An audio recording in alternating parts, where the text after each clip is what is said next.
dalam keadaan sehat, dalam suatu majelis yang insya Allah bermanfaat. Dan izinkanlah saya mewakili teman-teman panitia untuk menyampaikan maksud dari acara webinar internasional PCINU se-Afrika.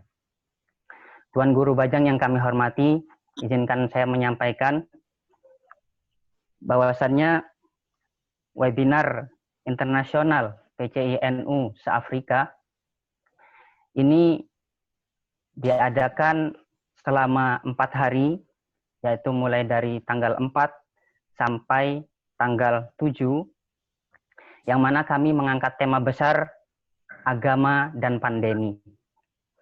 Adapun panitia dari acara webinar internasional ini terdiri dari PCINU Tunisia, PCINU Maroko, PCINU Mesir, dan PCINU Sudan. Dan acara insya Allah akan berjalan berturut-turut dalam jam yang sama di tanggal yang berbeda, mulai dari tanggal 4, 5, 6, dan 7. Mengapa kami penting mengangkat tema agama dan pandemi?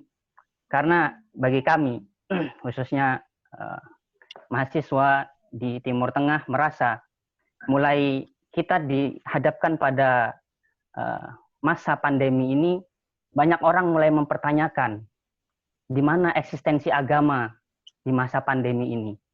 Apakah agama ini berperan dalam menghadapi pandemi ini atau sebenarnya agama tidak memiliki peran sama sekali. Maka dari itu kami menghadirkan beberapa tema-tema penting yang akan diangkat selama 4 hari ini. Di antaranya pada kesempatan kali ini ada Tuan Guru Bajang yang insya Allah akan mengangkat tema tentang relasi agama dan sains.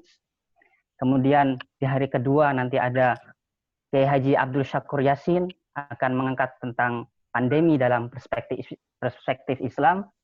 Kemudian ada Gus Nadir Shah Hussein yang insya Allah akan mengangkat tema tentang peran ulama dalam menghadapi pandemi. Dan yang terakhir ada Kiai Haji Ahmad Sudrajat tentang efektivitas zakat di masa pandemi. Jadi itu tema-tema yang kita angkat, yang kira-kira kita ada hubungannya tentang bagaimana agama dan pandemi. Pada akhirnya saya selaku panitia, mewakili panitia semuanya mengucapkan mohon maaf yang sebesar-besarnya karena kami dari panitia hanya mampu memfasilitasi ruang atau kursi 100. Padahal yang mendaftar itu ada 200 lebih. Jadi sangat banyak yang terpaksa kita alihkan untuk streaming di YouTube dan IG karena keterbatasan dari kami, kemampuan kami. Tapi insya Allah tetap tidak mengurangi kekhidmatan dalam acara kita dan insya Allah akan tetap bermanfaat. Demikian dari saya, Tuan Guru Bajang. Saya mohon izin dan teman-teman sekalian. Selamat mengikuti webinar PCINU se-Afrika dan mudah-mudahan banyak manfaatnya. Dari saya, apabila terdapat kesalahan kata, akhirul kalam. Wallahul muwaffiq ila aqwamit thariq. Wassalamualaikum warahmatullahi wabarakatuh. Waalaikumsalam warahmatullahi wabarakatuh. Terima kasih kami sampaikan. Selesai sambutan dari Ketua Panitia tadi, kita akan memasuki acara inti kita pada sore hari ini, yaitu webinar atau istilahnya seminar dengan tema agama dan sains yang insya Allah akan disampaikan oleh Tuan Guru Bajang.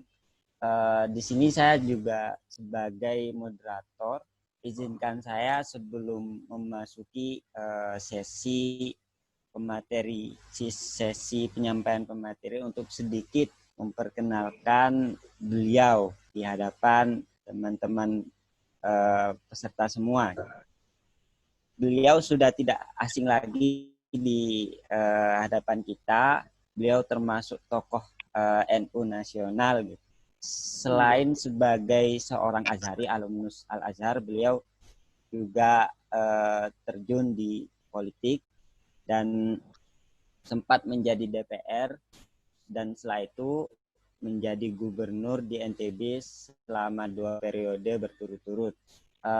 Kemudian sekarang posisi beliau menjadi Ketua Organisasi Internasional Alumni Al-Azhar Indonesia, OIAAI. Mengenai pendidikan beliau, setelah lulus setelah mondok menghafal Al-Quran di Ma'had Darul Quran wal Hadis Nahdlatul Wathon Pancor, beliau langsung meneruskan sarjana di Kairo, begitu juga S2 juga di Kairo di jurusan tafsir. Kemudian selesai S3 pada tahun 2011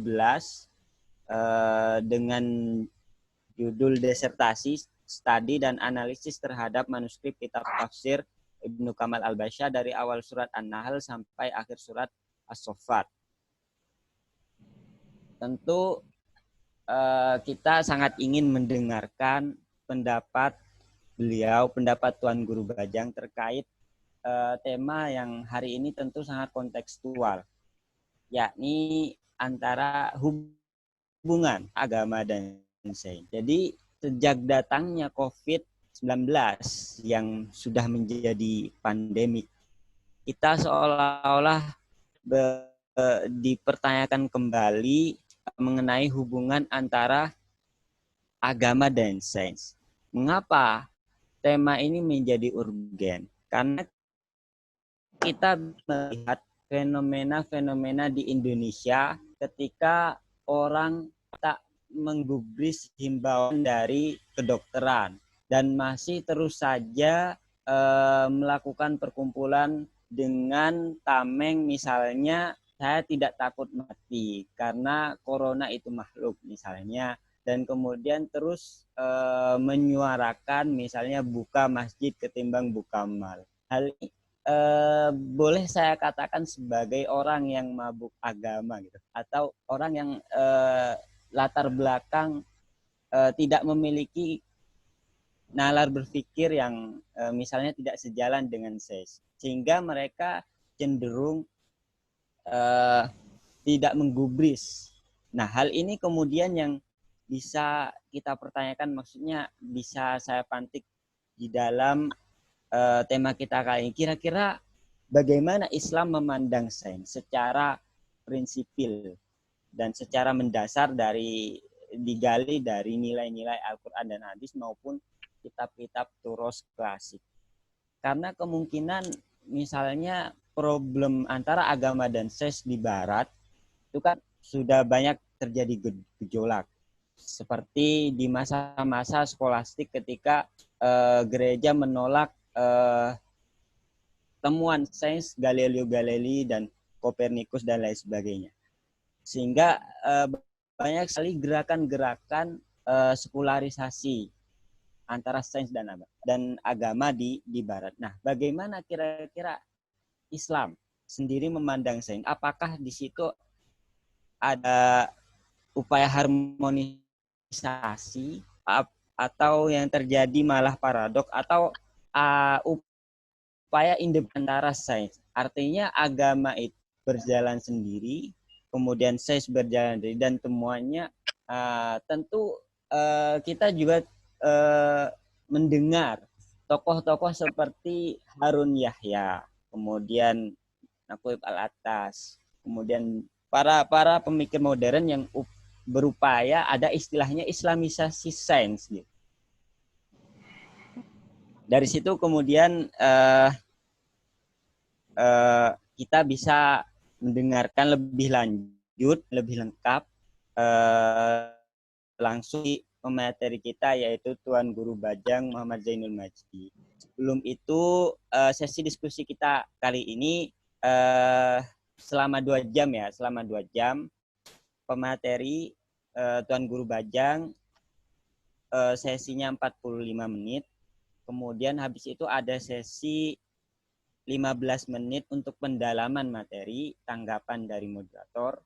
Kemudian ada tanya jawab selama 30 menit dan sisanya closing statement 10 menit. Dan untuk penanya nanti langsung chat pribadi saya tidak chat di umum, dan pertanyaan terbatas. Langsung saja kepada yang terhormat Tuan Guru Bajang, waktu saya persilahkan. Terima kasih. Bismillahirrahmanirrahim. Assalamualaikum warahmatullahi wabarakatuh. Alhamdulillah wassalatu wassalamu ala sayyidina Muhammad bin Abdullah al-qaim bi amrillah wa ala alihi wa sahbihi wa man ittaba hudah wa walahu ila yaumil qiyamah, amma ba'd. Yang saya hormati dan saya banggakan, saya doakan juga sukses dan berhasil, yaitu seluruh para mahasiswa dan mahasiswi, para nahdien, nahdiyat, teman-teman di PCI-NU, baik yang di Tunis, kemudian ini di Mesir ya, jadi moderatornya di Mesir, panitia ini di Tunis. Masya Allah. Ada juga saya lihat tadi dari Maroko juga ya. Sama satu lagi di mana? Sudan. Oh, 3 negara ya. Alhamdulillah. Jadi ini suatu kepanitiaan kolaboratif ya dari 3 pusat keilmuan Islam yang alhamdulillah sampai sekarang juga manhaj wasatinya masih kuat ya, baik di Mesir, di Maroko maupun di Tunisia. Oleh karena itu saya mendoakan ya di awal pertemuan ini, saya mendoakan antum, Anda semua, syubban ya, syabab, saya pernah berada pada tempat dan waktu seperti Anda. Saya cuma bisa berpesan bahwa gunakan benar-benar kesempatan di Mesir, di Maroko, di Tunisia itu untuk tahsilul ulum wal hikam. Terus-menerus belajar, banyak membaca. Karena itu adalah gudang dari intelektualitas dan bahkan dari sains Islam.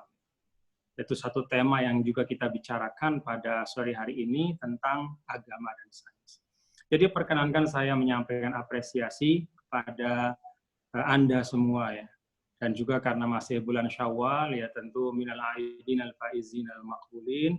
Mudah-mudahan kita dikembalikan kepada kebersihan dan kesucian fitrah, cinta pada kebenaran, membela kebenaran, dan selalu dekat dengan kebaikan insyaallah. Tema pada sore hari ini memang relevan ya, termasuk juga dengan kalau kita menyadari betapa teknologi ya yang merupakan bagian ya, atau implementasi ya, terapan dari sains itu ternyata bisa mendekatkan kita seperti ini.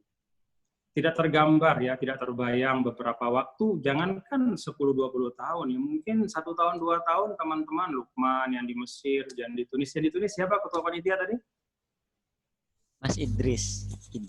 Mas Idris ya, dan teman-teman semua nggak tergambar kita bisa berkolaborasi, berjumpa dalam satu kesempatan seperti ini, dalam keadaan secara fisik kita terpisah ribuan bahkan belasan ribu kilometer. Alhamdulillah.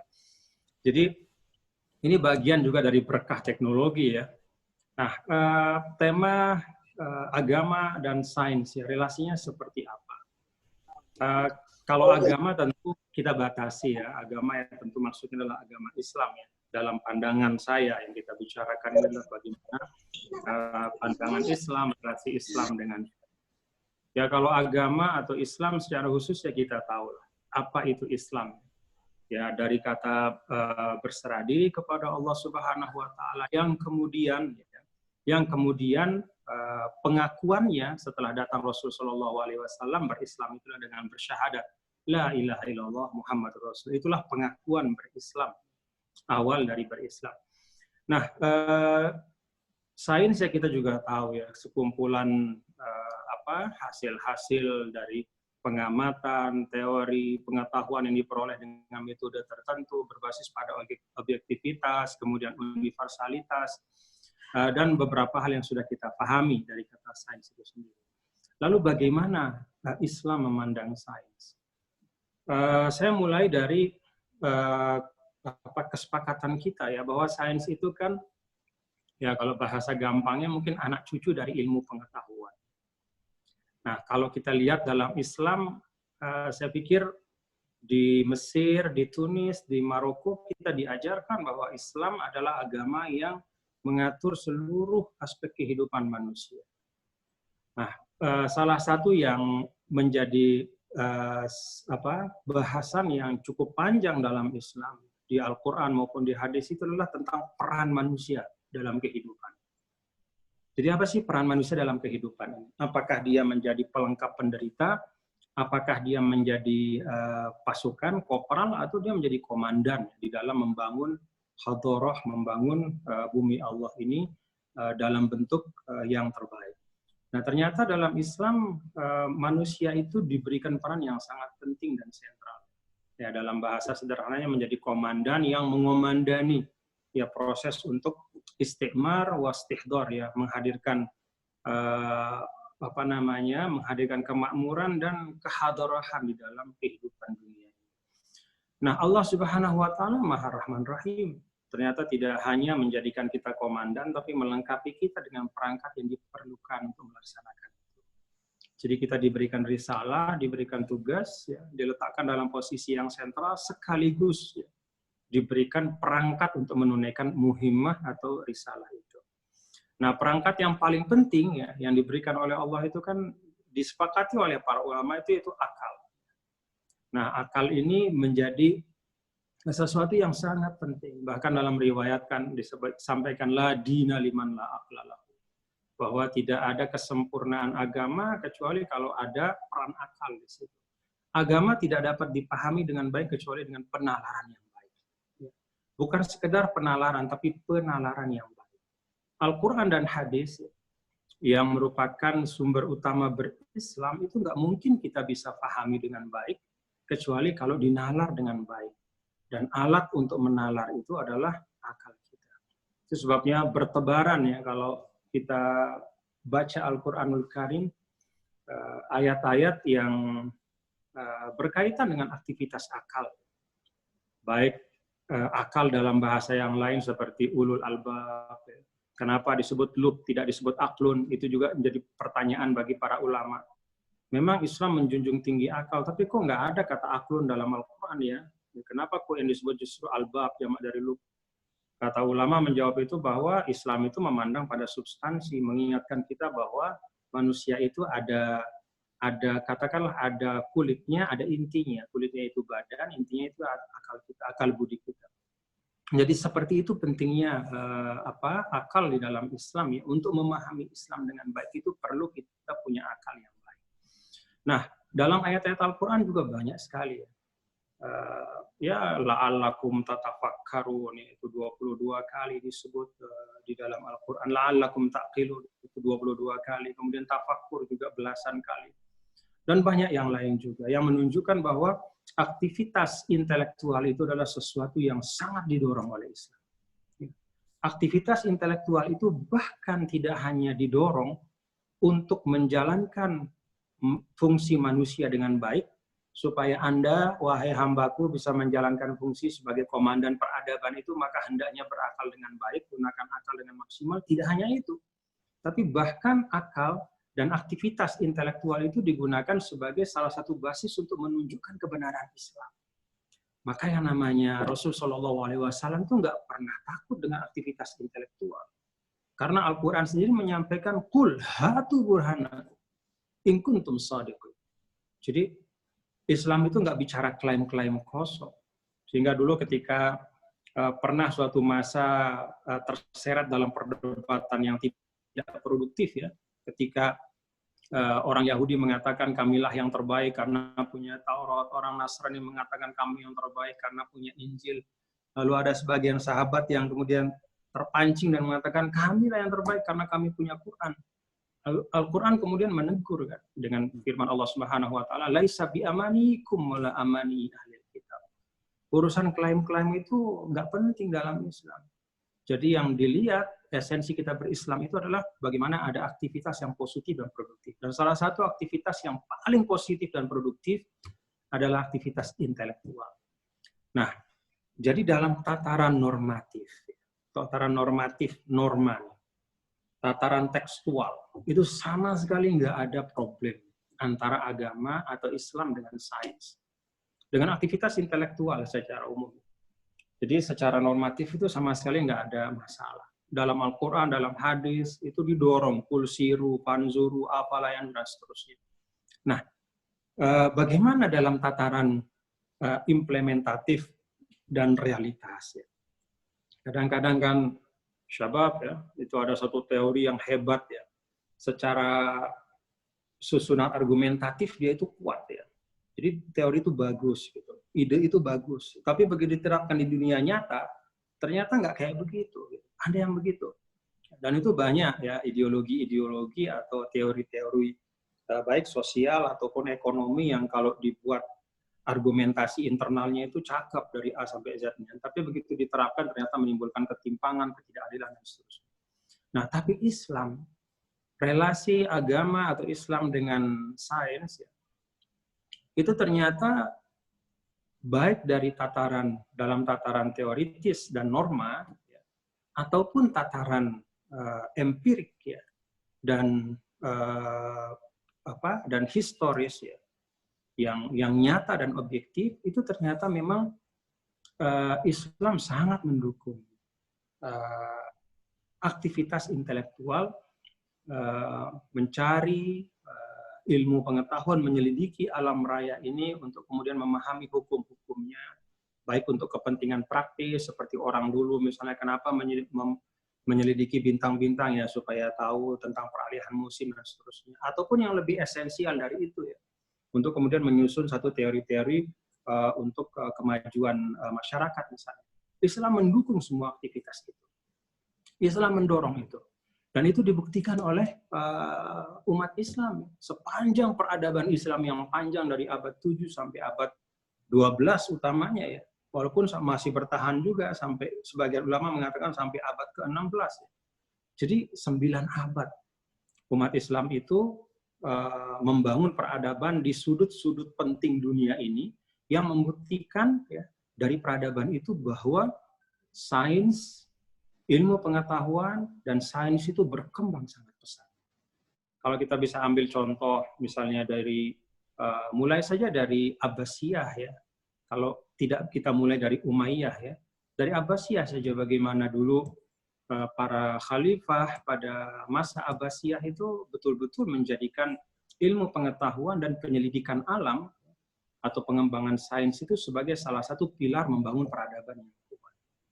Bahkan kalau kita baca sejarah, Khalifah Al-Mansur itu membangun kota Baghdad sebagai ganti dari Damaskus sebelumnya ya. Itu kan juga berdasarkan pada perhitungan sains. Kita baca bagaimana beliau menugaskan para ahli itu untuk menghitung suhu rata-rata dari Baghdad itu setiap tahun kayak apa, persediaan airnya kayak gimana, kemudian kesuburan tanahnya seperti itu semua dihitung. Lalu kemudian dibangun kota Baghdad dalam bentuk yang bundar. Itu juga dengan perhitungan-perhitungan tertentu. Nah, ini menunjukkan bahwa science awareness ya, atau kesadaran bersains ya, berilmu pengetahuan dalam arti mendasarkan tindakan-tindakan dan kebijakan ya, ada temuan-temuan dan fakta-fakta ilmu pengetahuan itu sudah ada dalam Islam. Bahkan itu dikembangkan dengan sangat sungguh-sungguh.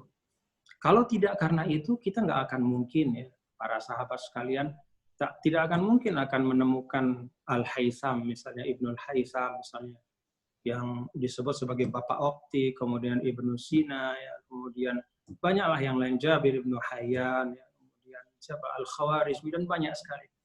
Tidak mungkin ilmuwan-ilmuwan hebat itu lahir dari habitat yang tidak mencintai ilmu pengetahuan. Itu suatu asas dan prinsip. Jadi kalau di suatu negara yang mohon maaf ada defisit para ilmuwan, itu artinya di negara itu negara yang defisit ilmu pengetahuan juga.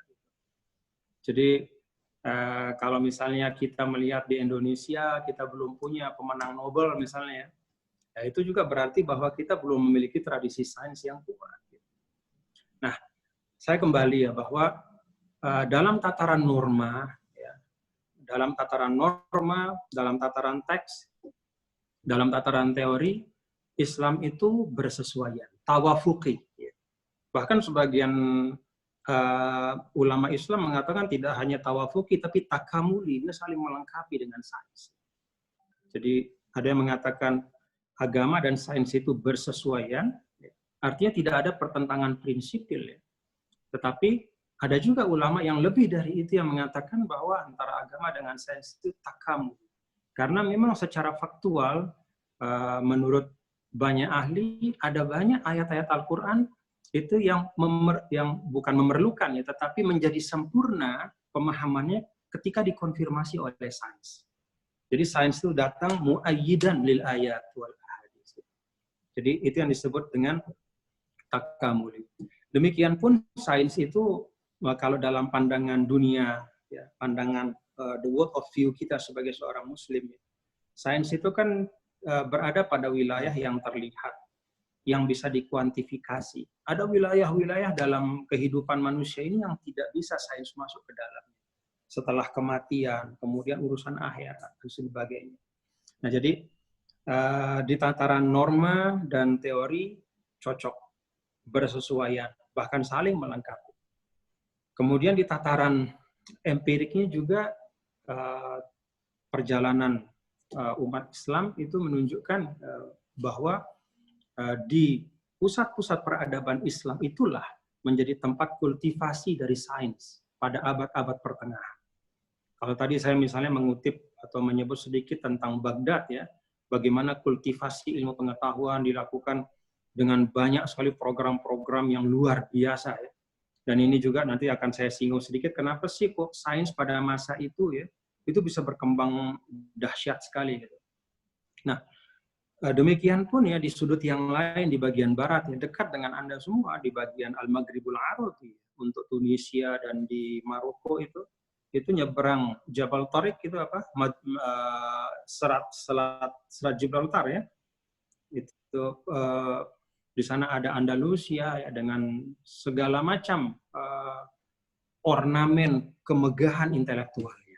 Jadi kalau kita sekarang ya mohon maaf cuman punya nasib ya untuk bisa melihat yang tersisa dari kemegahan fisik. Ya, Andalusia berupa misalnya Qasrul Hamra, kemudian ada beberapa istana dan taman-taman yang indah. Maka dulu yang menyebabkan Andalusia itu terkenal bukan karena kemegahan arsitektur itu, tapi lebih kepada dia telah memerankan diri menjadi pusat intelektual terkuat dan terhebat, pengembangan sains yang paling hebat di masa itu. Jadi Hamzatul Waslinya itu kalau kata orang ahli sejarah sains itu kan mulai dari Yunani, kemudian ketika putus, masuk kemudian Abbasiyah, ada program penerjemahan luar biasa yang dikembangkan oleh Khalifah Harun ar-Rasyid ya, dengan Baitul Hikmahnya itu, diterjemahkan demikian banyak, kemudian diestafetkan kemudian di Andalusia, pada saat yang bersamaan itu juga terjadi proses penerjemahan itu, lalu kemudian diseraplah itu oleh Eropa, melalui para ahli filsafat dan kemudian para sarjana mereka, lalu kemudian meledaklah revolusi ilmiah di Eropa. Nah, jadi Hamzatul Wasl yang luar biasa yang diperankan oleh peradaban Islam.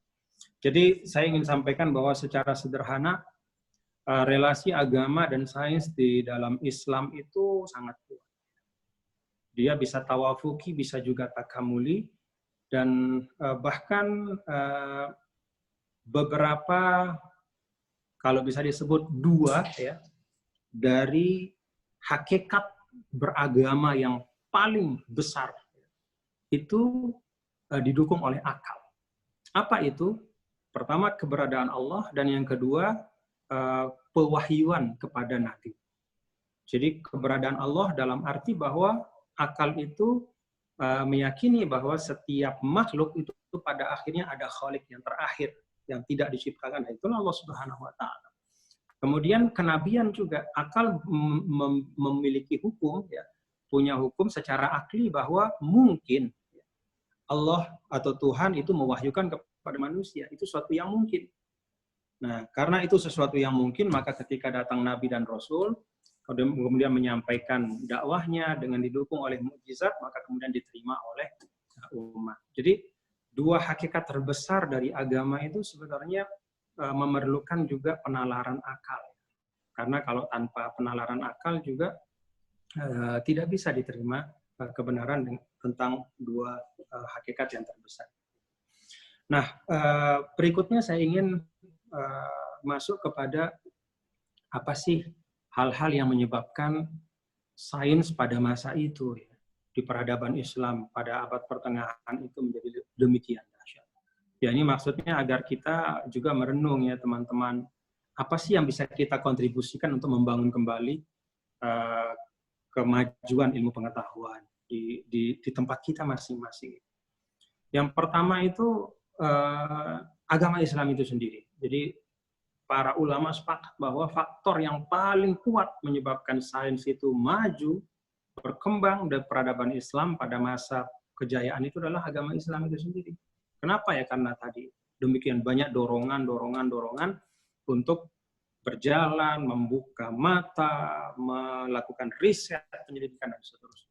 Yang kedua itu ada kebijakan afirmatif ya dari para pemimpin. Jadi ini juga satu hal yang menurut saya perlu juga dikaji oleh teman-teman.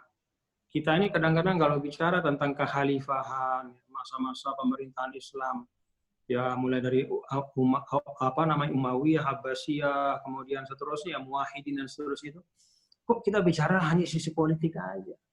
Dikit-dikit urusan politik yang dikedepankan. Padahal ada sisi bagaimana ini sisi positif ya. Jadi jangan sampai juga kita nanti merasa bahwa karena ada intrik-intrik politik gitu ya pada masa-masa kekhalifahan apa, lalu kemudian potret dari pemerintah Islam masa lalu itu buram semua, enggak juga. Jadi kita mesti adil, dan keadilan itu bermula dari kita menempatkan diri secara proporsional ya, di dalam melihat, menelaah dan menganalisa apa yang terjadi pada masa lalu. Satu hal yang menarik ya, bahwa pemerintahan Islam besar atau kecil pada masa dari abad ke-7 sampai abad ke-16 itu punya perhatian yang luar biasa kepada ilmu pengetahuan. Jadi fasilitasi dari pemerintah itu luar biasa. Bagaimana mereka secara langsung itu mensupervisi pendirian pusat-pusat pengembangan ilmu pengetahuan. Kalau kita sekarang memahami perpustakaan itu tempat orang baca buku, kalau dulu enggak, perpustakaan itu di situ ada pusat translasi besar-besaran. Ada penerjemahan karya-karya dari para saintis, para ilmuwan dengan bahasa asing diterjemahkan. Itu semua proyek pemerintah. Jadi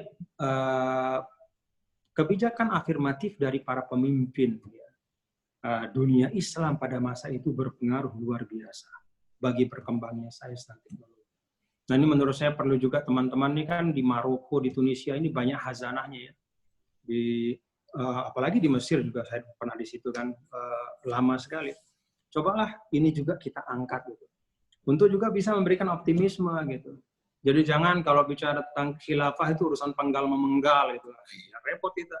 Ya, jadi pesimis kita. Ya bahwa kita tidak mengadopsi pemerintahan itu iya, tapi kita tidak boleh lupa bahwa bagian dari sejarah yang positif yang bisa kita ambil adalah bagaimana juga membangun kebijakan-kebijakan politik untuk mendukung pengembangan sains dan teknologi di negara kita atau di tengah umat secara keseluruhan. Yang ketiga itu pengembangan bahasa. Nah ini juga menurut saya penting ya teman-teman ini untuk mematangkan betul penguasaan tamakkun fil Arabiyah. Jadi tamakun fil Arabiyah itu penting. Sebelum bicara bahasa-bahasa yang lain. Gitu. Karena dengan tamakun fil Arabiyah itu memungkinkan kita untuk bisa mengakses ya, khazanah pengetahuan yang dahsyat itu. Gitu. Dan jauh lebih aman kita mengakses sumber primer ya, daripada kemudian kita membaca hasil kajian seorang orientalis yang mengutip kitab-kitab berbahasa Arab. Yang kadang-kadang dalam kutipannya itu banyak juga yang tidak amanah. Nah, tamakun fil Arabiyah ini penting. Nah, karena itu saya berharap betul sekali lagi teman-teman yang sedang punya akses luar biasa, manfaatkan itu dengan baik. Ya. Jadi penguasaan bahasa. Yang keempat, itu penerjemahan. Gerakan penerjemahan yang luar biasa. Ini sebenarnya bagian dari faktor yang kedua tadi. Ya. Itu kebijakan pemerintah, tapi sebenarnya kalau penerjemahan itu kan tidak mesti harus pemerintah. Nah, saya ini mendorong ya teman-teman, terutama yang di Al-Maghribul Arabi ya, teman-teman di Maroko dan di Tunisia ya. Kalau di Mesir sudah banyak ya, walaupun harus terus ditambah juga itu penerjemahan karya-karya dari para ulama-ulama, para para ahli-ahli Islam, termasuk juga sosiologi dan segala macam. Supaya terhidang kepada kita, misalnya di Indonesia ini tidak hanya satu perspektif. Kalau bicara misalnya tentang ilmu ijtima atau sosiologi, kadang-kadang kita mahasiswa UIN bahkan atau yang lain yang dari pesantren lebih fasih mengutip misalnya teori-teori Max Weber dan segala macam, Talcott Parsons dan segala macam. Kalaupun kenal dengan ulama Muslim, paling Ibnu Khaldun. Padahal banyak sekali ya, ahli ilmu ijtima dalam Islam. Jadi saya mendorong teman-teman, agak jarang ya saya melihat nih misalnya Idris di Tunisia kan. Ya Allah, Idris, tarjim Idris. Ya. Tarjim al-mu'allafat. Kutub ya, lil ulama, tawanisah ya, yang hebat-hebat itu kan banyak sekali. Paling kalau Tunis paling Ibnu Ashur saja yang saya tahu. Ya, Syekh Thahir Ibnu Ashur ya. Nah, demikian pula di Maroko juga gitu. Jadi penerjemahan itu satu langkah yang niscaya menurut saya. Agar peradaban kita bisa lebih kuat ya, lebih terliterasi dan lebih cerdas. Nah, ini beberapa hal ya, mengapa kemudian bisa berkembang dengan baik. Nah, saya langsung saja kepada hal yang sebaliknya ya. Lalu kenapa kemudian sains itu mengalami kemunduran luar biasa di tengah dunia Islam? Kalau kita pilih sih ada sebab ada sebab internal dan eksternal lah ya. Yang sering kali kita bahas itu kan maklum ya, kalau nafsiyatul mahzumin ya, psikologi orang-orang yang merasa kalah itu selalu mencari alasan keluar ya. Selalu kita bicara tentang penaklukan Baghdad oleh Holako misalnya ya, 1258.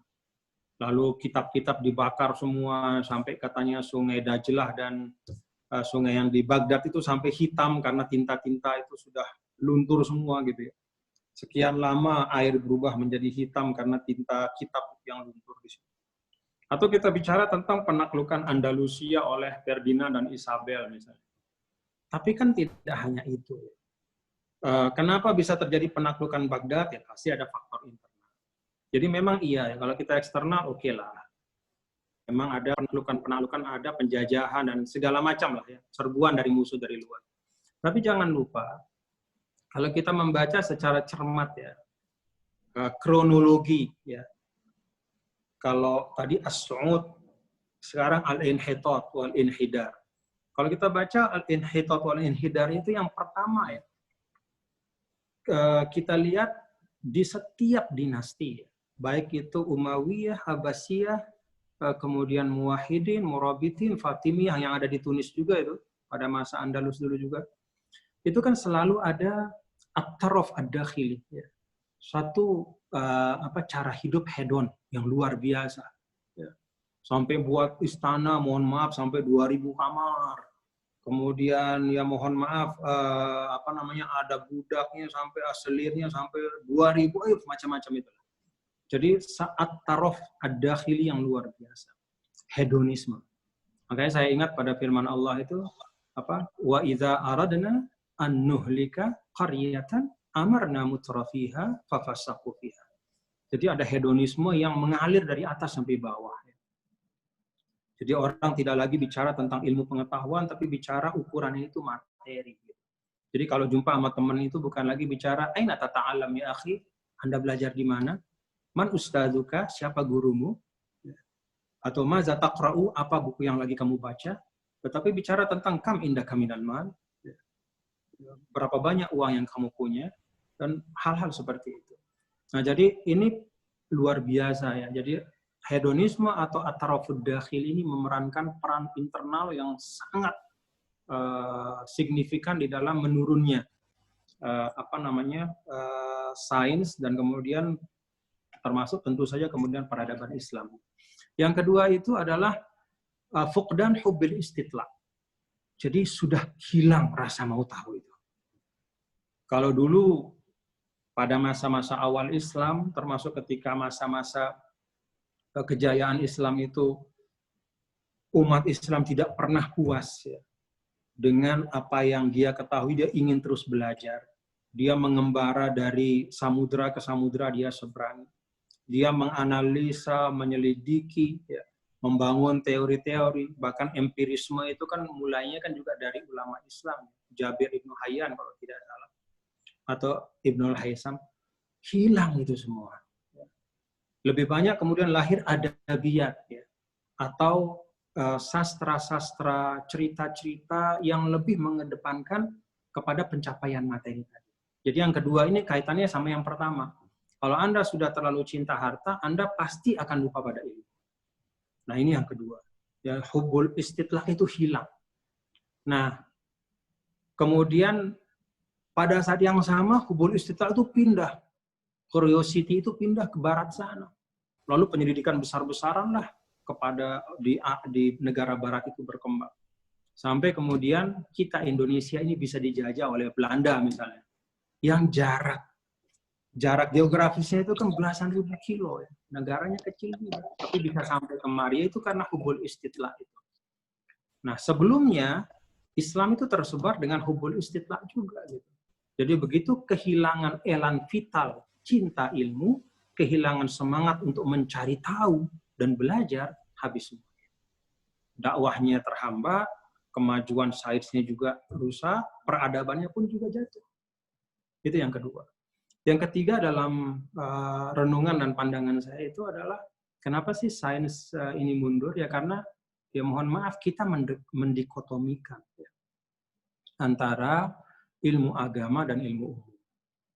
Kalau mendikotomikan itu sebatas ya, sebatas membuat penjelasan ya tentang bahwa ilmu agama itu bidangnya ini, bahwa ilmu umum itu bidangnya ini, bahwa ilmu agama itu sumbernya Quran hadis dan ijtihad para ulama dan seterusnya sumber hukum, sedangkan kalau ilmu pengetahuan, ilmu dunia itu sumbernya adalah pengamatan, ya, kemudian juga penyelidikan, kemudian riset, kemudian eksperimen dan seterusnya, ya nggak apa-apa.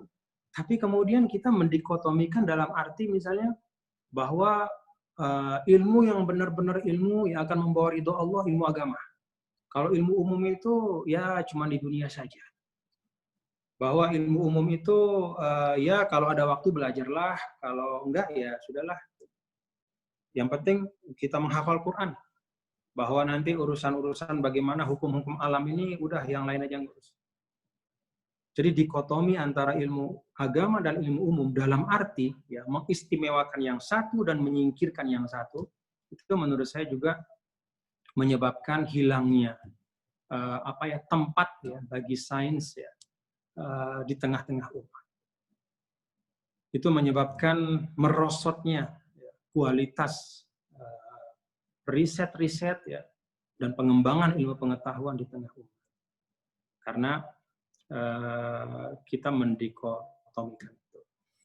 Nah, saya pikir itu beberapa hal ya yang terkait dengan kenapa sih kemudian sains ini terasa kok kurang berkembang di tengah-tengah umat.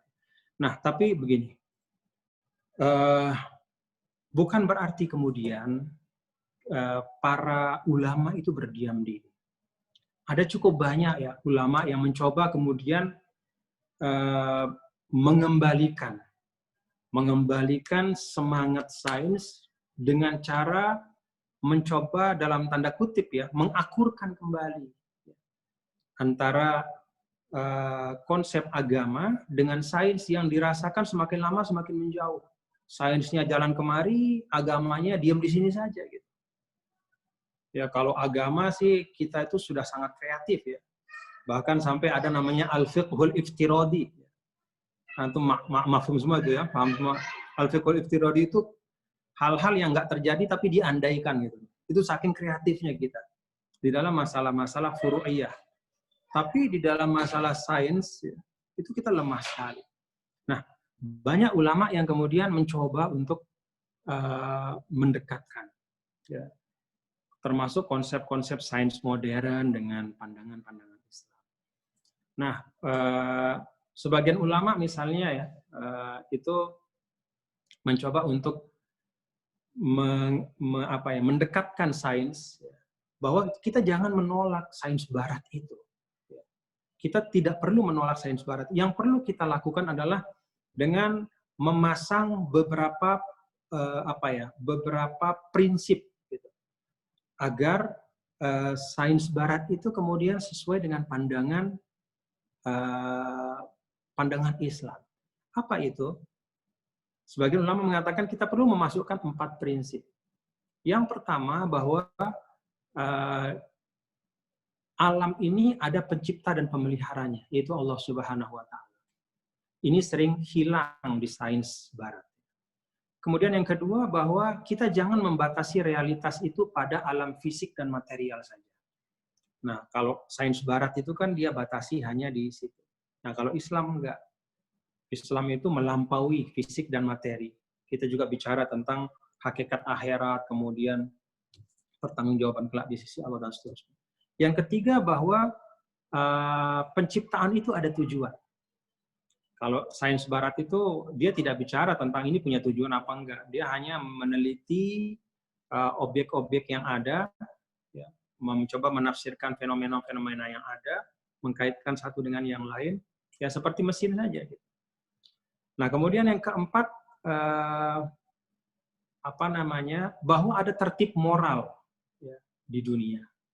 Nah, kalau sains barat itu dia tidak bicara tentang tatanan moral itu. Nah, kalau 4 ini dimasukkan, gitu, maka bisa terjadi pertemuan. Gitu. 4 nilai ini dimasukkan ke dalam sains barat, ya, sains yang berkembang dengan sains modern, maka bertemu dengan nilai-nilai Islam. Bahwa ada pencipta dan pemelihara yaitu Allah Subhanahu wa Ta'ala. Realitas itu tidak hanya alam fisik dan materi, tapi melampaui itu. Lalu kemudian bahwa dunia ini ada tujuan penciptaannya, dan kemudian yang terakhir tadi apa? Bahwa dunia ini ada tujuan dan penciptaannya. Apa yang keempat tadi? Moral. Tertib moral. Tertib moral di dunia. Moralitas. Tertib moral di dunia. Ini yang paling penting. Jadi bahwa ada nilai-nilai dan etika yang harus dijaga. Maka bukan merupakan sains dalam makna hakiki ketika satu pencapaian teknologi itu kemudian meruntuhkan nilai-nilai kemanusiaan. Ketika pencapaian teknologi itu menafikan nilai-nilai ketuhanan. Ketika pencapaian teknologi itu menafikan etika dan moral kemanusiaan. Nah, jadi kalau 4 hal ini ya, dimasukkan dalam sains modern, dia bisa berjalan bersama. Nah, ini bukan sesuatu yang mustahil juga dan banyak juga digagas oleh para ulama. Intinya adalah saya ingin tutup penyampaian saya ini ya, dengan menyampaikan bahwa sesungguhnya dalam pentas sejarah ya, Islam telah mampu melahirkan peradaban dalam bentang waktu yang sangat panjang, yang mampu menjadi pionir bagi berkembangnya sains dan ilmu pengetahuan. Karena itu saya mengingatkan ke para sahabat, teman-teman ya, bahwa jangan cepat terpukau ya, dengan misalnya kalau disebut sekarang negara adikuasa seperti Amerika, ya, baru 200 tahun. Kita punya 7-9 abad loh. Bagaimana peradaban Islam itu luar biasa. Artinya kita punya khazanah. Apalagi terpukau misalnya sama peradaban Tiongkok misalnya, Sino-China ya, yang sekarang lagi maju gitu. Oke, ya hal-hal yang baik ya kita pelajari. Kan Islam juga mengajarkan infitah ya. Kalau dalam bahasa Al-Hujurat lita'arofu. Ya, lita'arofu itu bisa tabadulul ma'rifah wal irfan. Tukar menukar ilmu pengetahuan dan kebijaksanaan itu bisa terjadi. Tapi jangan kita kemudian meninggalkan hazanah kita dan melupakan bahwa tuntunan atau pandangan Islam terhadap ilmu pengetahuan dan sains itulah sesungguhnya tuntunan dan pandangan yang paling ideal. Terima kasih. Assalamualaikum warahmatullahi wabarakatuh. Waalaikumsalam warahmatullahi wabarakatuh. Terima kasih banyak Salam. atas penyampaiannya Tuan Guru Bajang. Sama-sama. Telah banyak yang bisa kita catat dan bisa kita istifadah dari penjelasan beliau. Bisa mungkin sedikit saya singkat bahwa harmonisasi atau kesesuaian Islam dan sains itu bukan hanya dibuktikan melalui ayat-ayat Al-Quran ataupun ahadis, tetapi hal itu juga sudah dibuktikan oleh peradaban Islam itu sendiri, bagaimana yang sudah dijelaskan oleh Tuan Guru Bajang tadi di masa keemasan Islam.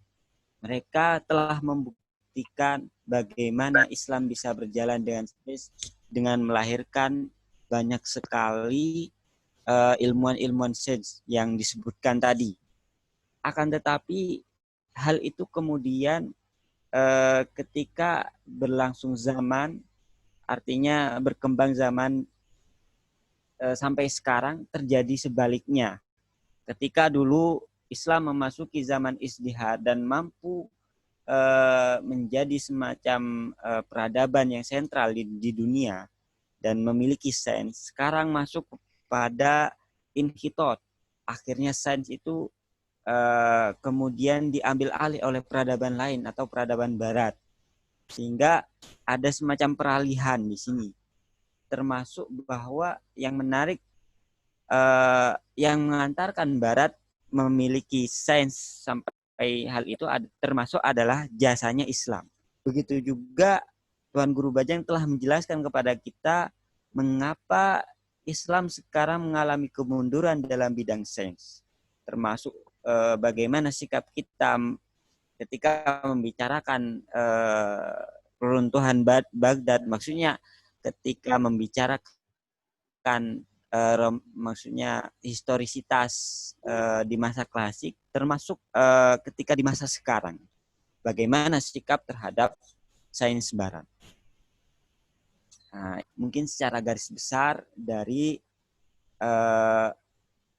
penyampaian Tuan Guru Bajang bahwa Islam dan sains itu sangat berkemungkinan baik secara normatif, konsep maupun kemungkinan untuk diimplementasikan.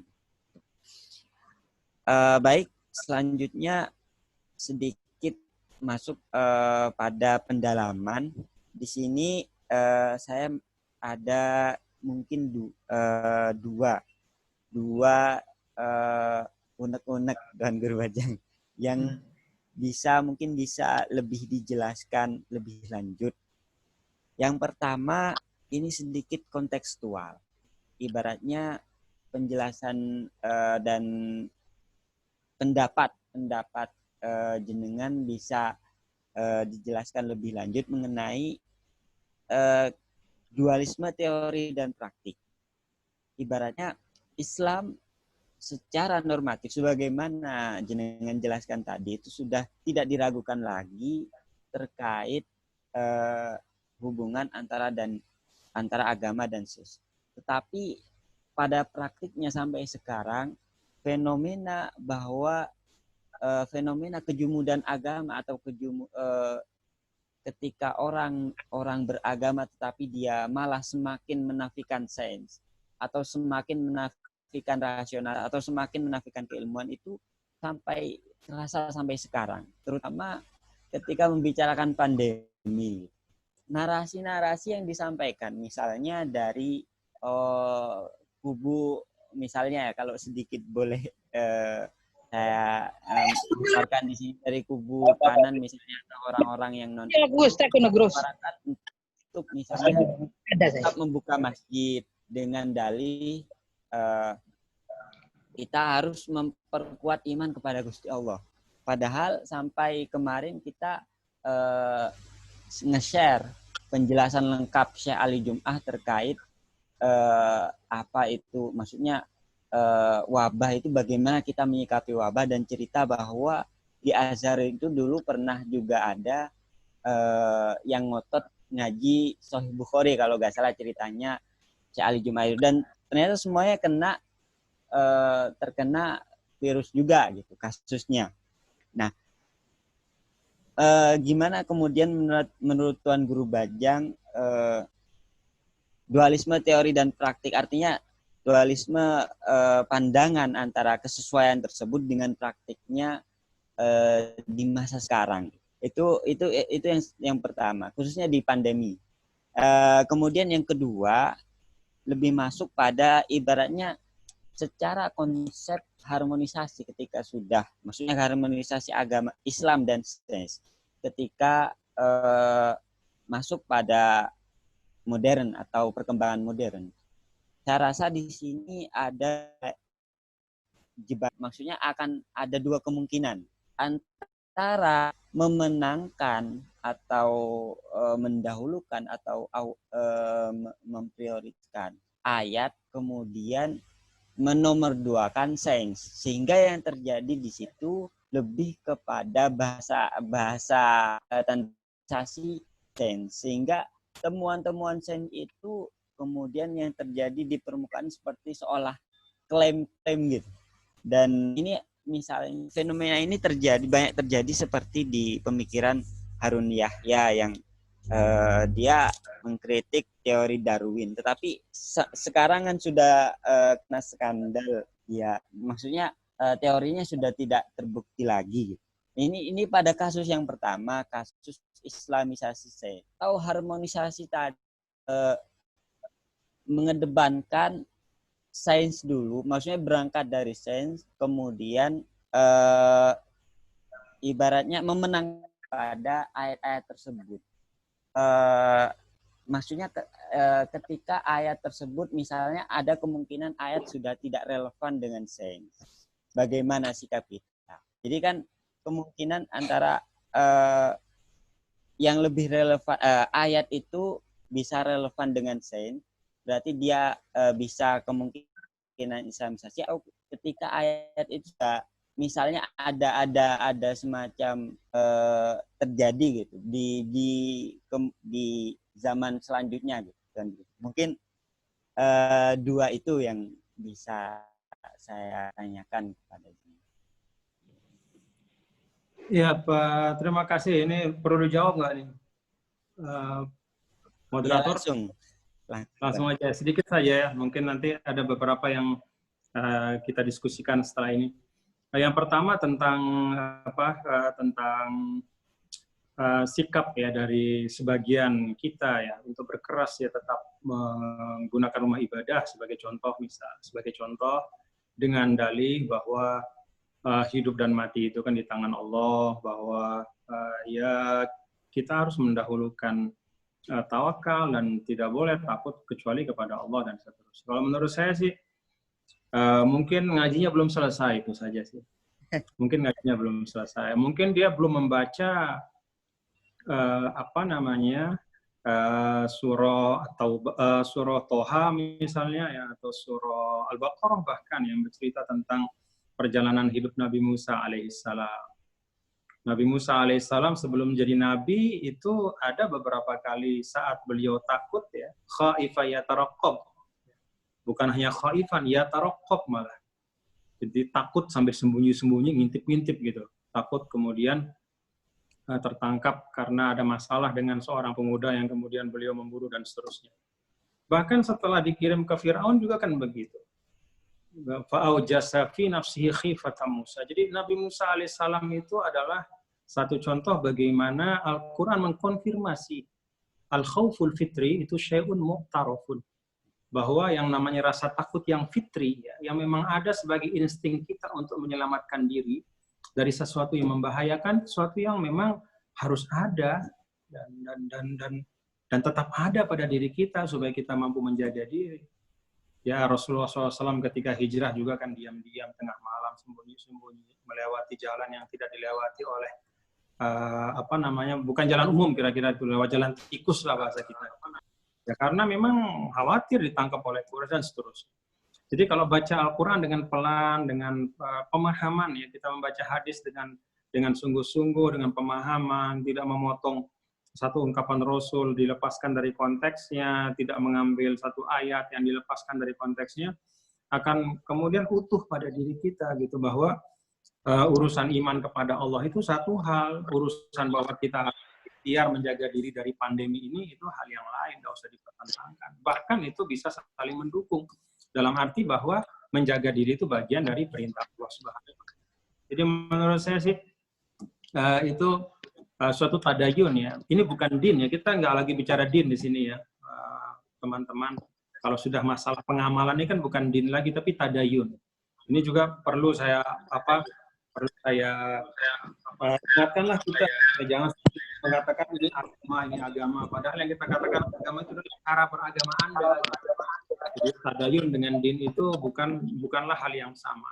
Bisa jadi din mengatakan A, tapi tadayunnya karena kurang paham, ya tadayunnya itu menjadi aneh gitu. Sedang pandemi maksa diri pergi ke masjid gitu, padahal itu sesuatu yang dalam Islam itu bahkan bisa membahayakan bukan hanya dirinya tapi juga keluarga. Jadi ini antara din sama tadayun, sama seperti yang, mohon maaf ya, kita kalau bicara tentang misalnya hadis al-Islam ya'lu wa la yu'la alaih. Islam itu tinggi dan tidak ada yang lebih tinggi. Kita kan sering menafsirkan bahwa tidak ada ajaran yang lebih tinggi dari Islam gitu. Tapi kita juga harus ingat bahwa hadis ini juga bisa dimaknakan bahwa tidak ada seorang pun yang bisa mengklaim ya, dirinya adalah Islam selain ya tentu Rasul Shallallahu Alaihi Wasallam dengan penerapan ya contoh beliau. Tapi kalau Anda, saya ya, atau kita jangan cepat-cepat mengatakan saya adalah Islam. Dalam arti kalau Anda misalnya memiliki pemahaman tertentu ya, apalagi bermasalah sama orang, bermasalah dengan hukum misalnya, lalu kemudian sedikit-sedikit mengatakan wah ini berarti Islam yang dikriminalkan dan seterusnya, padahal yang bermasalah dia. Jadi kita kadang-kadang tidak sadar ya mereduksi kemuliaan Islam itu sesuai dengan kemauan kita. Wa na'udzubillah min dzalik. Semoga kita tidak jatuh ke dalam egoisme beragama seperti itu. Itu yang pertama. Yang kedua terkait dengan penemuan-penemuan ya sains ya. Dulu sains itu kan dianggap sebagai setiap penemuan itu kebenaran yang menghilangkan ketidakbenaran. Jadi dia kebenaran yang sebelumnya itu nggak benar gitu. Tapi kan kemudian sekarang sudah berkembang pandangan yang lebih lunak di dalam tanda kutip tentang sains, bahwa sains itu juga proses. Jadi kalau dulu waktu kecil misalnya ya, sebagai ilustrasi sederhana saja kita diajarkan bahwa planet di tata surya itu ada 9, lalu kemudian 5-6 tahun yang lalu kemudian baru diumumkan oleh para sarjana bahwa Pluto itu bukan planet gitu. Padahal waktu kecil kita menghafal semua ya bahwa planet tata surya itu ada 9, salah satunya Pluto. Lalu sains menemukan sekian puluh tahun yang berikutnya bahwa ternyata Pluto bukan termasuk planet karena A, B, C dan seterusnya. Artinya apa? Sains itu juga proses. Karena itu sekarang juga saintis juga punya kewajiban ya untuk membangun sikap rendah hati juga gitu. Dan membuka telinga juga untuk saling mengisi, termasuk juga dengan para agamawan. Saya yakin ya, secara hakiki tidak pernah dan tidak mungkin terjadi pertentangan ya, antara nas Al-Quran dengan temuan sains yang benar-benar 100% benar. Ya, kalau misalnya ada interpretasi yang masih kelihatan ada gap ya, itu dalam pandangan saya, itu adalah proses dari sains untuk menyempurnakan diri. Kayak gitu kira-kira, wallahu a'lam bishawab. Terima kasih penyampaiannya, Guru Bajang. Oke. Kita langsung masuk pada sesi selanjutnya, yaitu pertanyaan. Tadi sebenarnya sudah ada 5 pertanyaan dari peserta. Sebentar.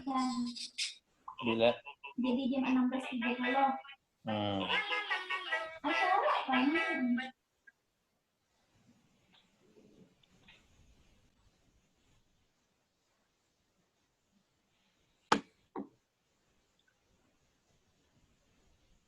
Oke, saya tunjuk yang pertama kepada Yus Sa'diyah. Silahkan langsung saja bisa aktifkan suaranya dan bisa langsung bertanya. Assalamualaikum warahmatullahi wabarakatuh. Waalaikumsalam warahmatullahi wabarakatuh. Salam dari Belanda. Terima kasih atas lecture-nya. Saya mendengarkan dengan minat yang sangat besar. Pertanyaan saya adalah, saya menilai kalau pembicaraan tentang sinkronisasi antara agama dan sains saat ini itu di level retorikal.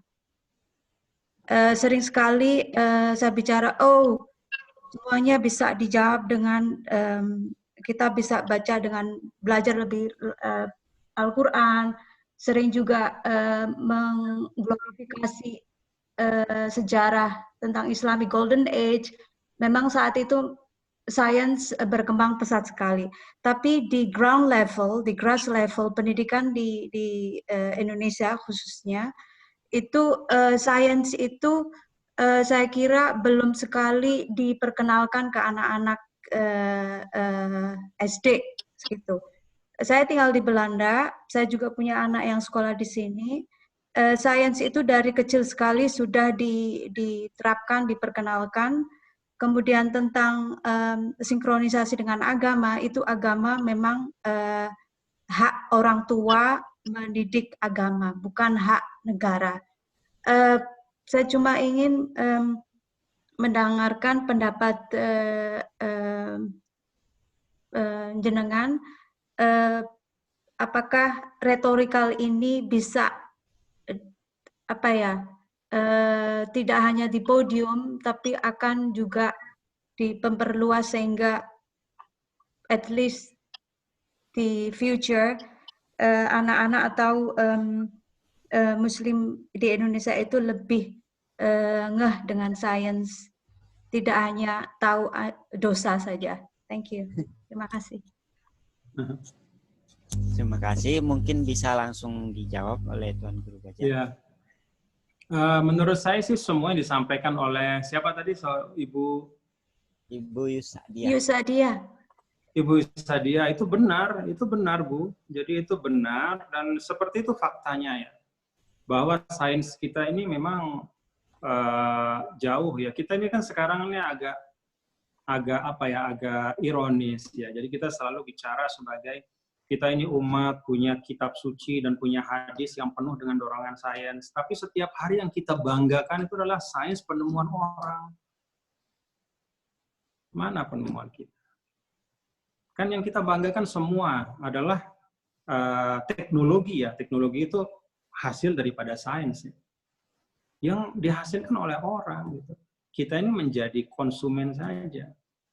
Kita tidak menjadi produk. Kenapa? Ya karena tadi pangkalnya itu kita lepas ya. Jadi hubul istitlahnya, curiosity-nya sudah hilang ya, merasa cukup dengan apa yang ada.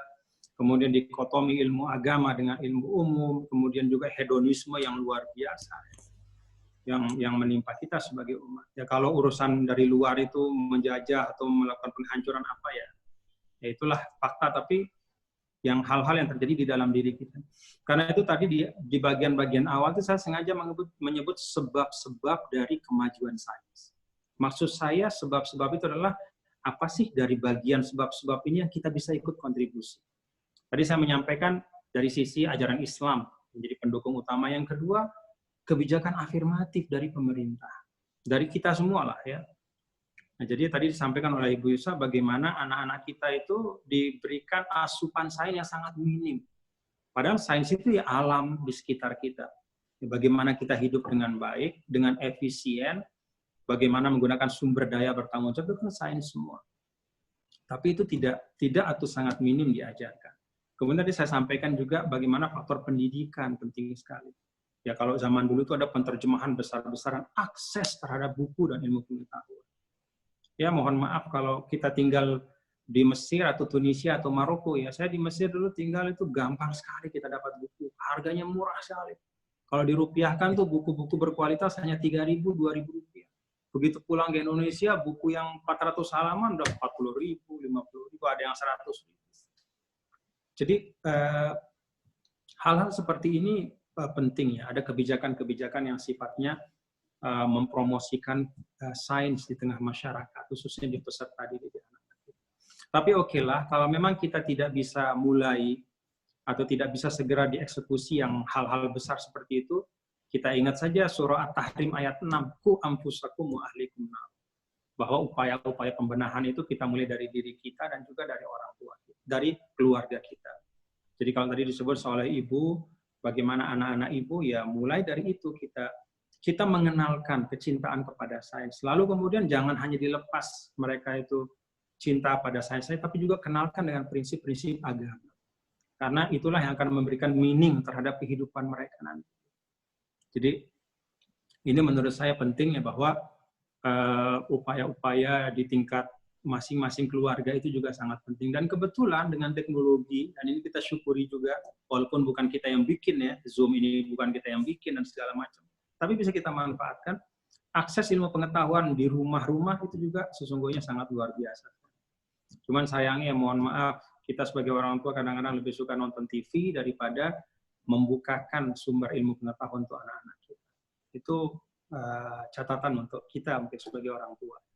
Terima kasih. Terima kasih, Tuan Guru Bajang. Sama-sama. Pertanyaan selanjutnya saya persilakan kepada Mas Aris Sofandi. Monggo, persilahkan. Assalamualaikum warahmatullahi wabarakatuh. Waalaikumsalam warahmatullahi wabarakatuh. Waalaikumsalam warahmatullahi wabarakatuh. Terima kasih atas kesempatannya. Ustadz, saya mau tanya. Saya Aris Sofandi dari Gresik, Ustadz, Jawa Timur. Ya, Mas Aris. Oke. Saya singkat saja, Ustadz, saya mau bertanya. Saat ini itu kan kita ini sering mendapatkan efek dari dampak dari sekularisasi, Ustadz. Jadi benar memisahkan bahwa kalau yang sudah belajar agama ya agama aja, kalau yang belajar umum ya umum aja, seperti yang Ustadz sampaikan tadi. Lah, kita sebagai sarjana muda, Ustadz ya, yang notabene itu kita sebagai agent of change dalam peradaban Islam, bagaimana cara kita bisa memunculkan lagi semangat dakwah, semangat berliterasi, semangat mencintai ilmu, semangat meninggalkan perilaku-perilaku hedonis yang Ustadz sampaikan tadi di lingkungan masyarakat, khususnya di terutama mungkin di lingkup kecil dulu di keluarga kita, kemudian lebih luas lagi di komunitas kita, di masyarakat luas. Itu aja, Ustadz. Terima kasih. Ya, Mas Aris, saya langsung tanggapin ya. Saya langsung tanggapi atau lewat moderator? Baik, Mas Aris. Ya, benar juga ya, Mas Aris dari Gresik tadi menyampaikan seperti itu benar ya. Faktanya memang begitu. Tetapi menurut saya kita bisa mulai ya dari diri kita masing-masing. Kalau misalnya Mas Aris punya komunitas ya untuk kajian-kajian keislaman, menurut saya kajian kaun itu diperbanyak. Kan ada kajian kholik, kajian insan, dan kajian kaun. Jadi tentang sang pencipta, tentang manusia, dan tentang alam raya. Kita banyak sekali kajian tentang al-kholik. Tapi kajian tentang insan, termasuk pengembangan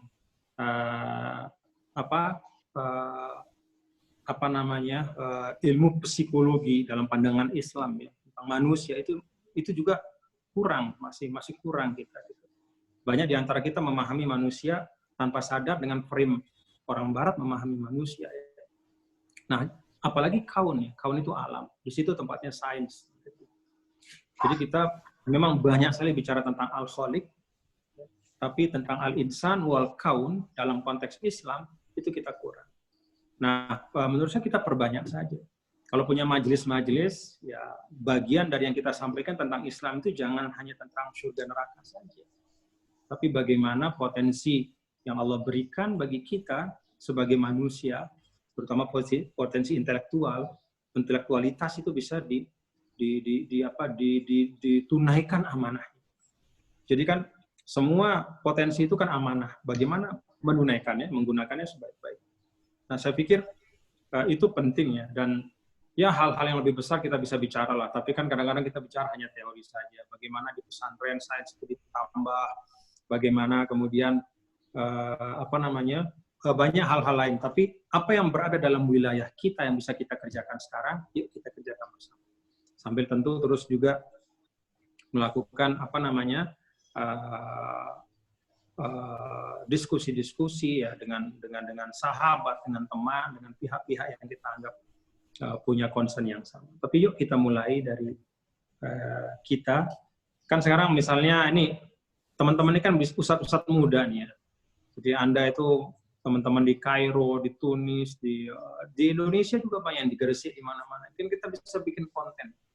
Anda anak-anak muda bisa bikin konten dengan media yang ada, sentuh sedikit tentang sains Islam, tentang bagaimana Islam memandang kehidupan, bagaimana Islam menghargai lingkungan, itu bagian dari sains. Bagaimana Islam mengapresiasi kehidupan dan seterusnya. Itu agak kurang ya. Masih banyak bicara tentang Al-Khaliq, kurang bicara tentang Al-Insan, lebih kurang lagi tentang bicara tentang Al-Kaun atau alam lain. Saya pikir perlu diseimbangkan. Terima kasih. Terima kasih. Pertanyaan selanjutnya dari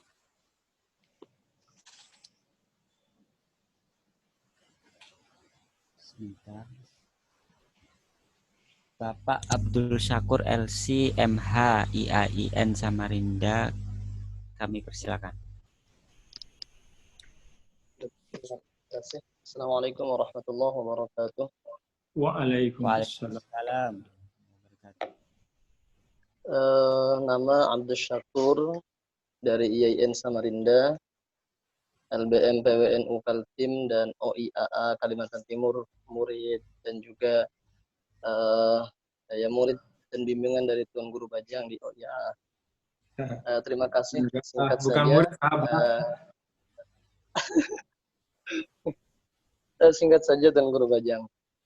Kita melihat di dalam hadis pun diantaranya mungkin kita bisa lihat dalam hadis tentang ketika kita ada minuman, kemudian ada kemasukan lalat, maka di situ kita diperintahkan atau dianjurkan untuk mencelupkannya. Karena kemudian Nabi menjelaskan bahwa ternyata di satu sayap terdapat racun dan satu sayap terdapat penawarnya. Itu kan juga mungkin menjadi salah satu bukti bahwa Islam memang betul-betul mendukung sains dan ternyata terbukti itu. Bahkan kemudian ada penelitian tentang masalah kenapa untuk najis untuk air seninya anak perempuan di usia kurang dari 2 tahun, sementara dia hukumnya adalah najis mutawassithah. Sementara untuk yang air seni bayi yang di usia yang sama itu mukhaffafah. Ternyata juga kan ada kajiannya menunjukkan bahwa kadar bakteri yang ada pada air seni anak kecil yang laki-laki itu hanya usia 0 sampai 3 bulan hanya kurang lebih 7%. Sementara untuk yang anak perempuan, bayi perempuan sudah di angka 70% lebih kadar bakterinya. Artinya memang saya sepakat dan alhamdulillah mendapatkan banyak sekali pencerahan bahwa ilaqah atau relasi antara agama dengan sains dalam minimalisnya adalah tawafuki, tapi bisa jadi merupakan takamuli. Nah, pertanyaan saya, Tuan Guru Bajang, kira-kira bisa tidak berkaitan dengan sebab-sebab kemajuan sains di masa lampau itu kan ada kebijakan afirmatif pemerintah. Nah, kira-kira bisa tidak kita jajaki dari diskusi semacam ini ada rekomendasi untuk pemerintah, mungkin pemerintah yang pusat kah atau mungkin di bawahnya kah atau mungkin di badan-badan sains untuk membuat kebijakan yang betul-betul afirmatif terhadap kemajuan sains khususnya di Indonesia dan khususnya lagi untuk umat Islam. Kira-kira bisa tidak ada kita membuat dari diskusi semacam ini supaya tidak hanya menjadi pengetahuan pribadi kita masing-masing, tapi ada dampak yang real di tengah kehidupan masyarakat Indonesia. Kita membuat semacam rekomendasi dari hasil pertemuan semacam ini untuk pemerintah. Dan ini juga berkaitan dengan kira-kira apa menurut Tuan Guru Bajang solusi amali, ya. Tidak hanya yang ilmi, tapi solusi amali yang paling mendesak untuk kita saat ini, yang langsung bisa kita praktikkan dan kira-kira ada hasil yang nyata untuk kemajuan sains di dunia Islam, terutama di Indonesia. Terima kasih, syukran. Assalamualaikum warahmatullahi wabarakatuh. Waalaikumsalam. Ya, terima kasih Ustadz. Jadi, tadi bagian dari ilustrasi bahwa ada teks-teks hadis yang kemudian terkonfirmasi oleh temuan sains. Tapi ada satu hal yang sangat mendasar yang perlu kita kita pahami, bahwa Al-Qur'an itu adalah kitabul hidayah, walaisa kitabul ilmi. Jadi Al-Qur'an itu diturunkan bukan menjadi ensiklopedia ilmu pengetahuan, tapi hudan linnas. Dia fungsi hidayah. Bahwa ada kemudian dari waktu ke waktu ayat-ayat Al-Quran terkonfirmasi oleh ilmu pengetahuan, yaitu bagian dari, itulah bagian dari tasdik, ya, bahwa bukti yang semakin mengokohkan kebenaran ya, Al-Quran. Kalaupun ada ayat-ayat yang belum terbukti oleh sains, ya, belum terbukti oleh penelitian ilmiah, yaitu bagian dari apa yang menjadi PR sejarah ke depan. Jadi ini posisi yang harus clear di otak kita, bahwa Al-Quran laisa kitabal ilmi, bima'na annahu mausu'atun ilmiah, bahwa dia bukan ensiklopedia ilmu pengetahuan. Karena kalau mau belajar ilmu pengetahuan, ya ada prosedur, ada disiplinnya dan macam-macam. Tapi Al-Quran itu kitabul hidayah. Dia mencakup, dia memberikan etika, tatanan nilai, ya, yang diperlukan di dalam kita mengembangkan ilmu pengetahuan. Nah, tadi yang saya kasih contoh itulah bahwa Al-Quran itu menegaskan ada sang pencipta, dunia ini ada tujuannya, bahwa realitas itu bukan hanya material yang ada di dunia saja, tapi setelah itu juga adalah realitas setelah dunia. Kemudian ada juga perangkat etika yang itu tuh bagian dari pesan-pesan Al-Quran gitu, supaya proses bersains kita itu tidak kemudian menjadi sesuatu yang membawa sesuatu yang destruksi kepada kemanusiaan dan peradaban. Nah, kemudian kalau apa sih yang bisa kita lakukan? Yang menurut saya pertama, kekayaan konten, ya. Anak-anak kita memang harus lebih dikenalkan dengan sains sejak usia dini. Kalau misalnya Anda punya lembaga ilmu pengetahuan atau sekolah, ya, punya sekolah lembaga pendidikan, mohon maaf, ya dilihat saja gitu apa hal-hal yang bisa lebih diperbanyak konten sainsnya. Ketika belajar agama pun itu kan bisa dari perspektif sains dan seterusnya. Nah, selain konten itu juga perlu cara, ya. Anak-anak kita ini dibesarkan dengan seringkali dengan anggapan bahwa sains itu sulit. Sehingga akhirnya kita kehilangan semangat untuk belajar sains. Salah satu batu penjuru sains itu kan matematika. Kalau anak-anak kita ditanya itu banyak sekali yang kemudian takut sama matematika gitu. Karena memang dibahasakan sebagai sesuatu yang menakutkan. Jadi konten dan cara, ya, itu dua hal yang sangat penting di dalam kita mendekatkan sains kepada anak-anak kita dan membangun semangat untuk mencintai ilmu pengetahuan. Nah, kalau tadi apa sih yang bisa kita usulkan? Menurut saya, Ustadz, di tempat, ya, di Kalimantan, ya, itu juga bisa kemudian misalnya berdiskusi dengan kepala daerah atau dengan pimpinan DPRD, anggota DPRD untuk kemudian mengadvokasi program yang terkait dengan pengembangan sains di daerah. Dan kalau kita bicara sains kan bukan mesti kita bicara tentang teknologi tinggi, ya, tapi kita bicara misalnya teknologi terapan, teknologi tepat guna, bagaimana memanfaatkan sumber daya yang ada di sekitar kita untuk kemudian untuk kemanfaatan kita dengan kos yang rendah. Dan itu banyak sekali teknologinya, dan itu tidak sulit. Dan itu semua bagian dari sains. Wallahu a'lam bishawab. Syukran, Syekh. Sama-sama. Sukses OYA-nya di sana insyaallah ya.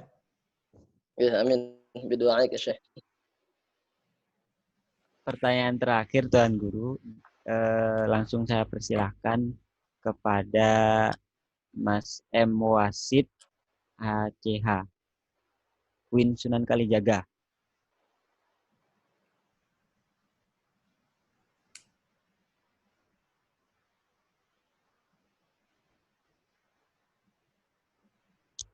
Halo, Mas Wasid. Apa nggak ada? Putus kali ya. Kalau gitu saya cari yang lain sih.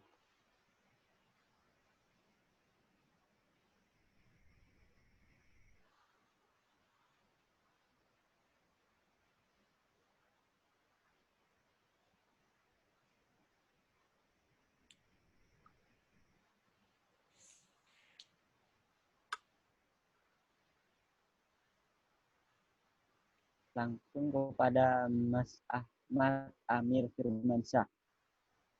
Silahkan.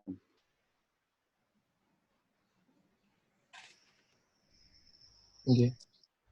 Bismillahirrahmanirrahim. Assalamualaikum warahmatullahi wabarakatuh. Waalaikumsalam warahmatullahi wabarakatuh. Alhamdulillah, saya diperkenankan untuk bertanya kepada Tuan Guru Bajang. Kebetulan saya juga S1 di Indonesia. Sekarang sedang menempuh pendidikan juga di Maroko. Ada satu pertanyaan yang menggelitik dalam dunia sains ini, dunia agama yang disambungkan. Dulu ketika saya di Indonesia itu pernah baca tafsir ilmi. Tafsir ilmi pun banyak pokok tentangnya. Yaitu karangan Hishal itu dia mengatakan tafsir ilmi bainal mu'ayyidin wa mu'ayyidin itu pasti ada.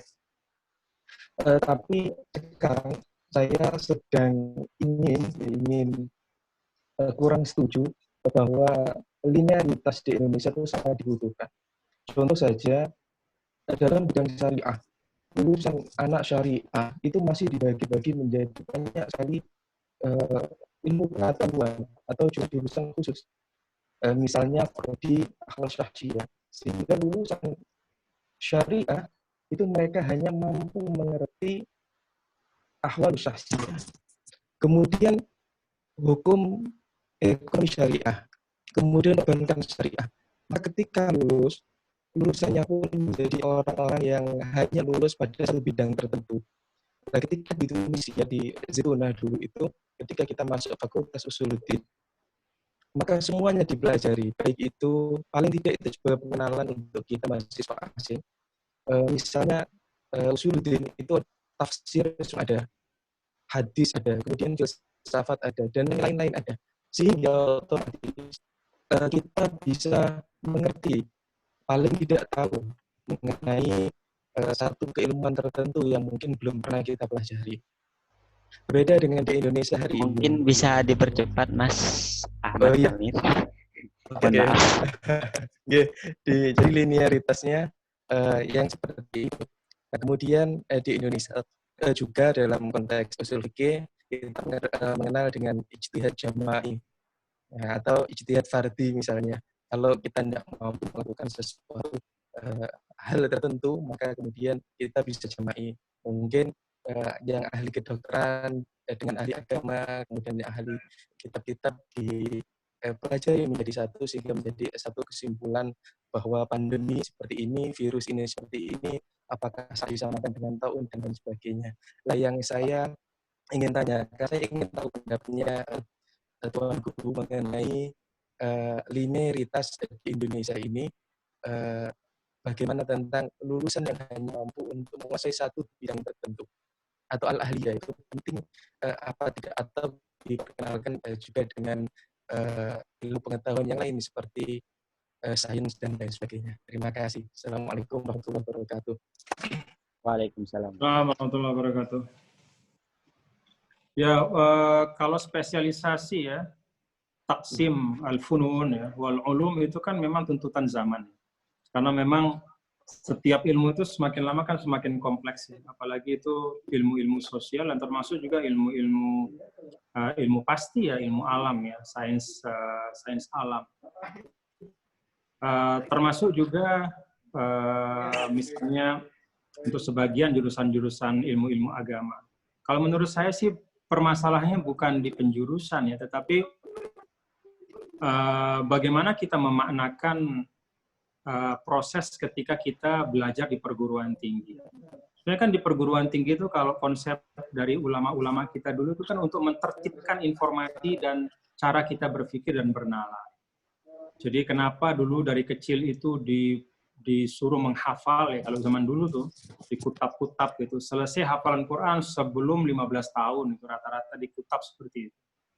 Jadi memang itu dianggap sebagai masa untuk mengumpulkan informasi. Lalu kemudian ketika sudah di kuliah, di perguruan tinggi, ditertibkan informasi yang ada di dalam dirinya itu. Dalam arti, dia mempelajari metodologi berpikir, analisa, riset, gitu. Sehingga ilmu pengetahuan informasi, ya, pengetahuan itu kan informasi, itu bisa menjadi ilmu pengetahuan. Karena sudah ada metodenya, dia sudah memahami itu dengan baik. Nah,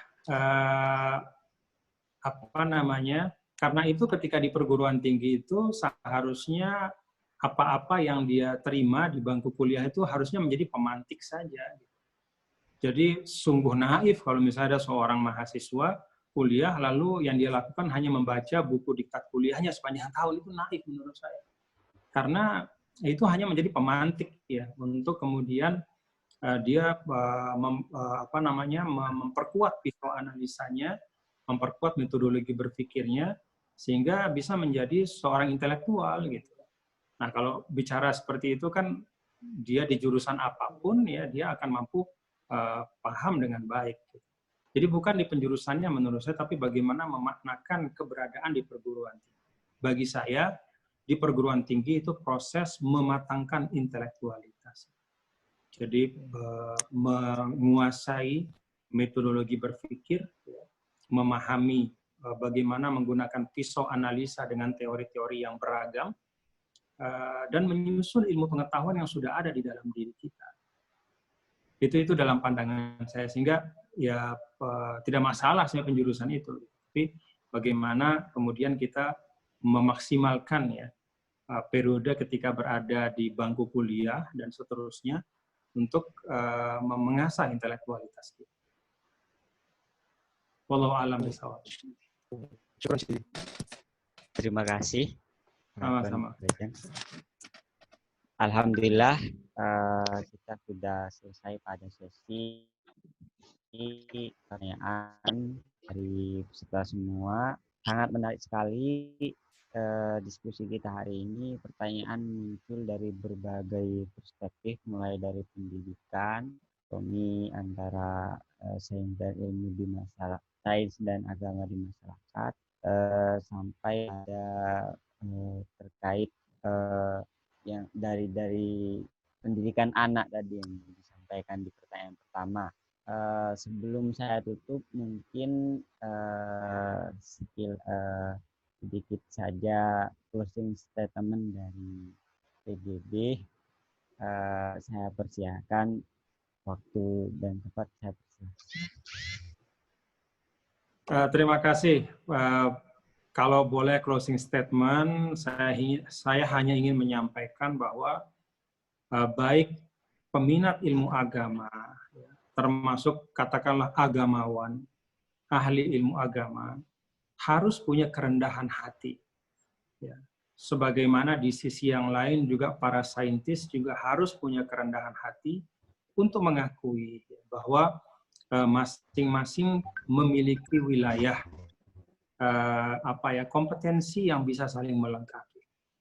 Jadi ketika isunya adalah isu sains, ya, isu yang terkait dengan sains, maka ahli-ahli ilmu pengetahuan lah, para saintis lah menjadi garis depan. Lalu kemudian para agamawan juga melaksanakan fungsi yang memang dibutuhkan. Seperti misalnya kasus ketika kita pandemi sekarang. Siapa yang paling kompeten untuk bicara tentang pandemi? Ya tentu secara teknis adalah para saintis. ahli virologi, ahli virus, dan ya para ahli itu. Lalu di mana peran agama, para agamawan? Ya para agamawan ya tetap berperan untuk menjaga menjaga optimisme masyarakat, ya mempreventif, mencegah agar jangan sampai di tengah pandemi ini kemudian masyarakat kehilangan hak, memberikan tuntunan keagamaan.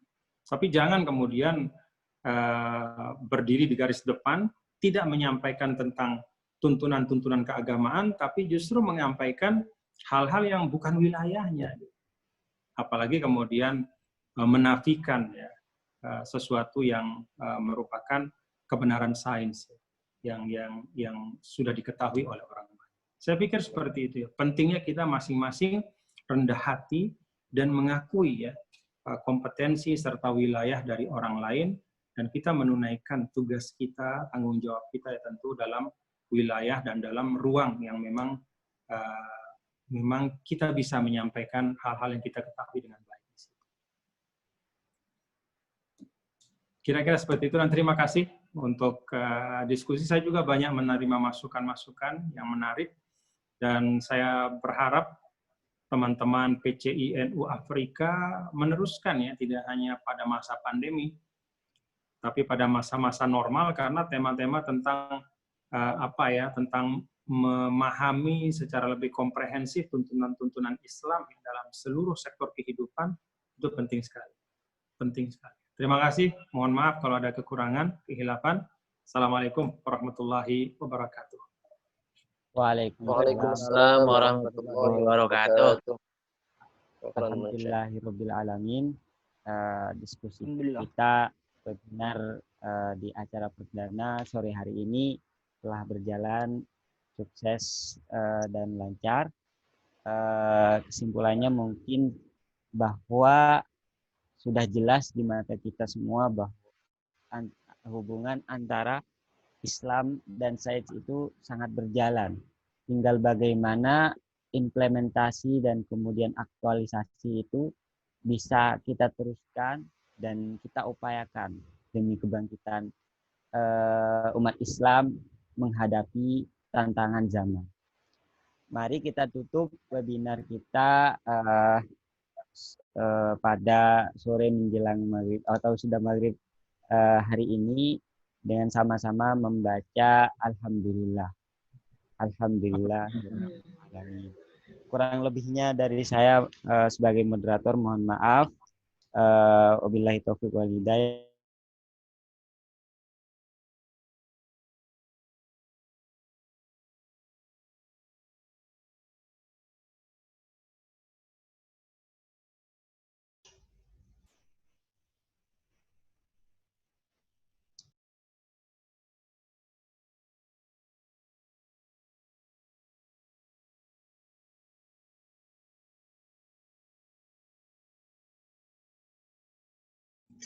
Soalnya beli nabraknya gitu sama kuliah kan. Coba lagi dibalik.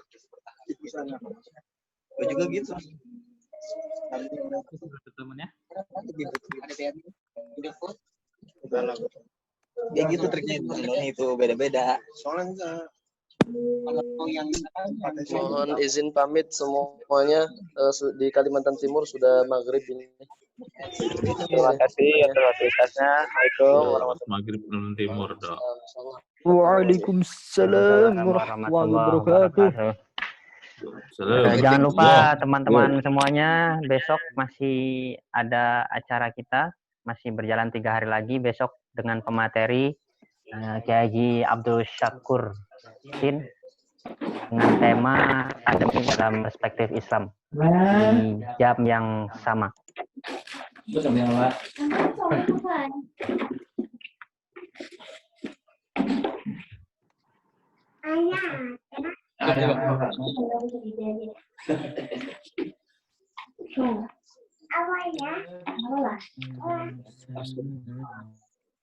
banyak yang nonton. Apa ya? Allah. Komat ya. Kita keluar.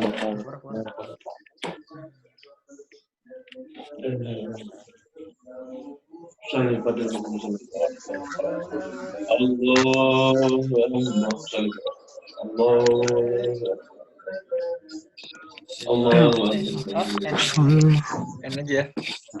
Oke.